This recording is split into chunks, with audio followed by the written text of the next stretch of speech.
Накануне они прокачивали личные качества с профессиональным тренером. Сегодня обсуждают насущные вопросы, планируют задачи на год вперед. В год добровольчества Республика Коми входит со своеобразной форой. В 2017 году наш регион был выбран одним из пилотных для реализации так называемого стандарта развития добровольчества. Именно этот стандарт, а также информационную кампанию Года добровольца и инфраструктуру поддержки добровольчества обсуждает здесь весь Северо-Западный округ. Стандарт был разработан на площадке Агентства стратегических инициатив, основан на лучших региональных, федеральных и зарубежных практиках поддержки добровольчества. Республика Коми – один из лидирующих регионов среди пилотных регионов, у нас 48 на данный момент. Около 7 шагов из 9 стандарта уже в той или иной мере реализованы в регионе. Уже до конца года волонтеры начнут работать у нас только по федеральному стандарту. Впрочем, ошибочно полагать, что трудностей не будет. Пилотные регионы на то и пилотные, чтобы первыми столкнуться со всеми трудностями на еще не исхоженном пути. Отработка тех изменений, которые произошли в нормативной базе. Теперь все вопросы нематериального обеспечения добровольцами не входят в налогооблагаемую базу, допустим, да.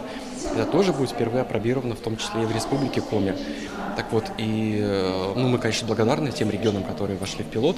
Вот, и надеемся, что нам с вашей помощью будет гораздо проще уже в дальнейшем, минуя те подводные камни, которые, наверное, вы на себе воспримете, внедрять это в Мурманской области. Конечно, стандарт далеко не единственная тема семинара. Большое внимание уделяется поддержке добровольчества, в частности, образовательным программам. В этом году Ассоциация волонтерских центров реализует новые для себя проекты, в целом для сообщества, называется Академия АВЦ.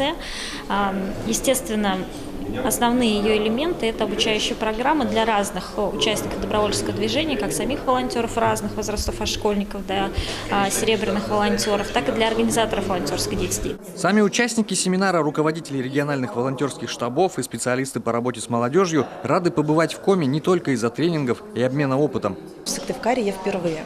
Это настолько искренние, проникновенные люди здесь живут.